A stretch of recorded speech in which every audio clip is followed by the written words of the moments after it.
Hello, my dear friends. Welcome back to the lecture series of Judicial Examination.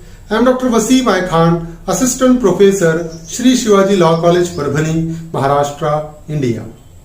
So, in today's lecture, we will discuss Section 166 to Section 170 of Indian Penal Code 1860, which dealt with offences by public servant. So, whenever any public servant, while doing his official act, if he has committed any illegal act, what will be the punishment for that particular offense, that we will discuss in today's lecture.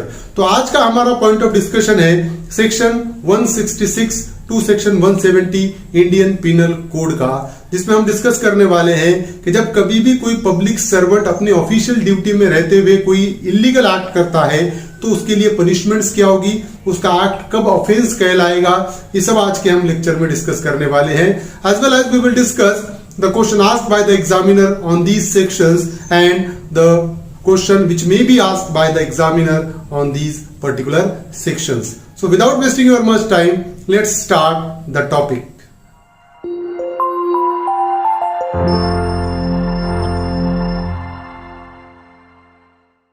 Offences by or relating to public servant. Section 166 of Indian Penal Code deals with public servant disobeying law with intent to cause injury to any person. So, whoever being a public servant knowingly disobeys any direction of the law as to the way in which he is to conduct himself as such public servant, intending to cause or knowing it to be likely that he will by such disobedience cause injury to any person. So, whoever being a public servant, if there is a public servant, if he knowingly disobeys any direction of the law as to the way in which he is to conduct himself as such public servant, तो एक आधा public servant को जो law ने direction दिए वाले कि उसने कैसा कंडक्ट करना चाहिए, दैट इज कि उसको किस तरीके से बिहेव करना चाहिए, किस तरीके से एक्ट करना चाहिए, पब्लिक सर्वेंट को डायरेक्शन दिए हुए स्पेसिफिकली, और उस डायरेक्शन को वो जानते हुए डिसोबे करता है, उसको नहीं मानता है वो डायरेक्शन को, आर इंटेंडिंग टू कॉज और knowing it to be likely that he will by such disobedience cause injury to any person, और उस पब्लिक सर्वेंट को ये पता है कि वो जो इसको डायरेक्शन दिए वाले हैं वो डायरेक्शन को ना मानने के वजह से वो किसी पर्सन को इंज्योर कर रहा है, वो किसी पर्सन को इंजुरी पहुंचा रहा है.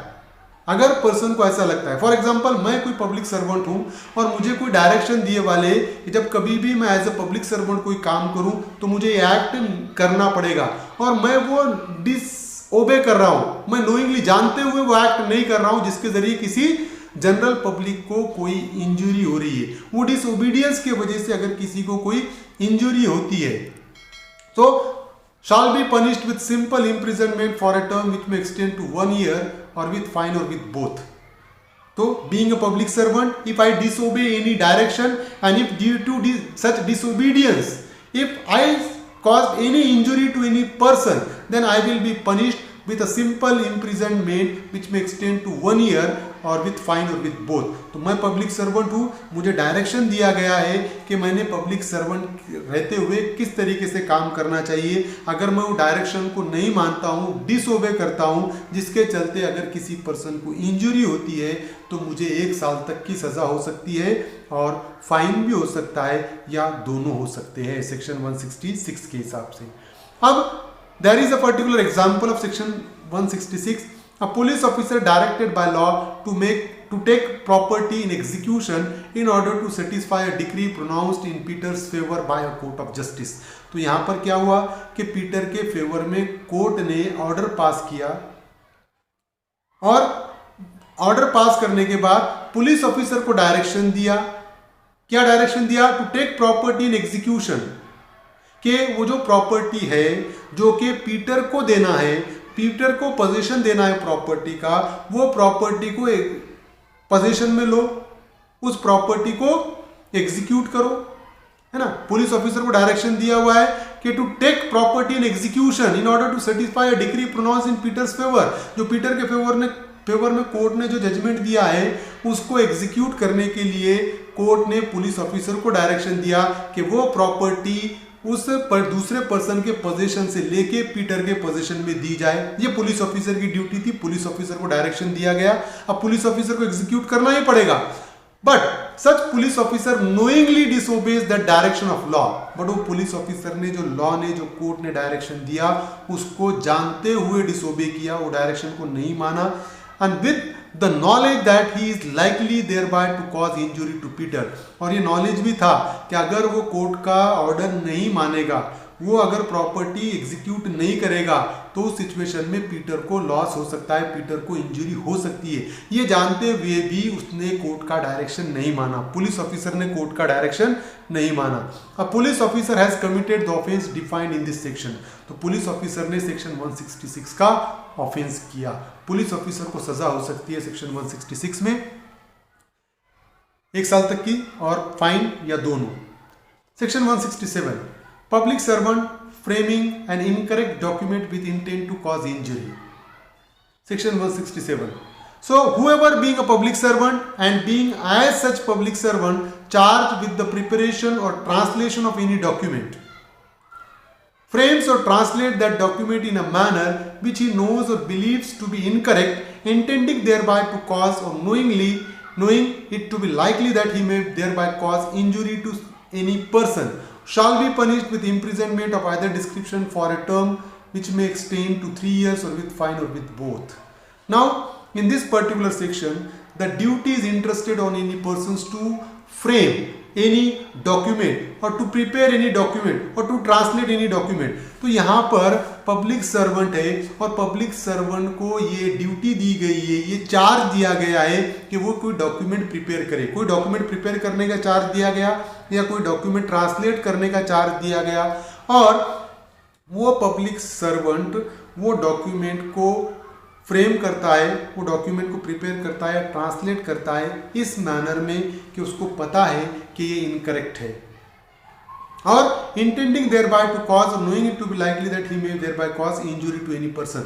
और वो जो गलत फ्रेम करने के वजह से, फॉर एग्जांपल एक पर्टिकुलर पर्सन है जो मेडिकल ऑफिसर है और उसको एक डॉक्यूमेंट प्रिपेयर करने, for example medical examination report frame करने का डॉक्टर को चार्ज दिया गया है। वो मेडिकल एग्जामिनेशन रिपोर्ट फ्रेम कर सकता है, प्रिपेयर कर सकता है, लेकिन अगर वो डॉक्टर मेडिकल एग्जामिनेशन रिपोर्ट गलत प्रिपेयर करता है, इनकरेक्ट प्रिपेयर करता है, और जिसके वजह से किसी दूसरे पर्सन को इंजरी होती है, उस सिचुएशन में वो जो डॉक्टर है, जो मेडिकल ऑफिसर है, he will be liable to face punishment under section 167।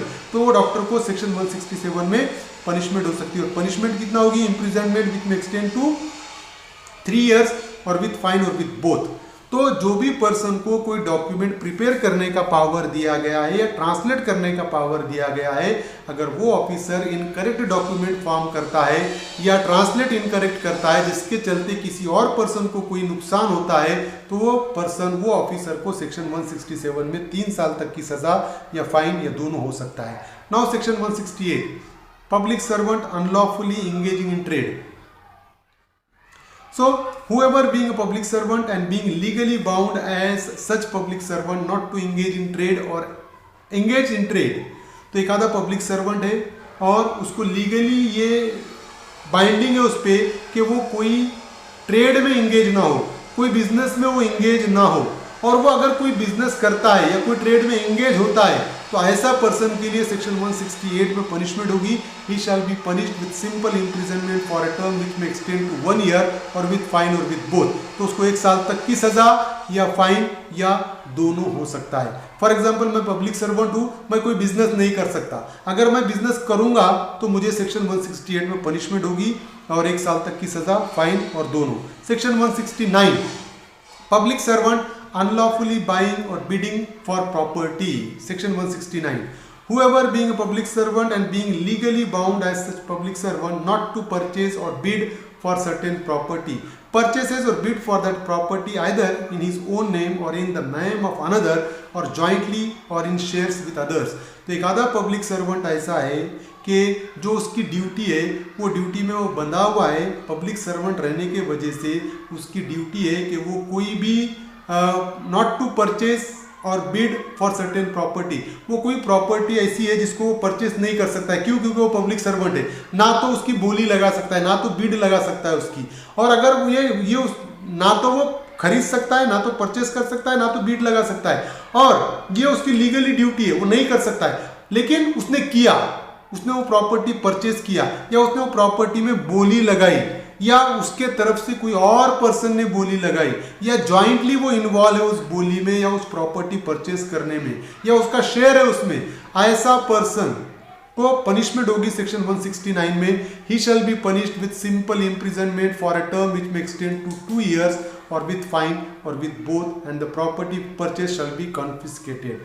तो इस सिचुएशन में अगर मैं पब्लिक सर्वेंट हूँ और पब्लिक सर्वेंट के चलते अगर मैं कोई प्रॉपर्टी नहीं खरीद सकता या वो प्रॉपर्टी में बिड नहीं लगा सकता, ये लॉ है, और अगर मैं वो प्रॉपर्टी खरीदूंगा या बिड लगाऊंगा तो सेक्शन 169 में मुझे पनिशमेंट होगी, और पनिशमेंट 2 साल तक की सजा और फाइन।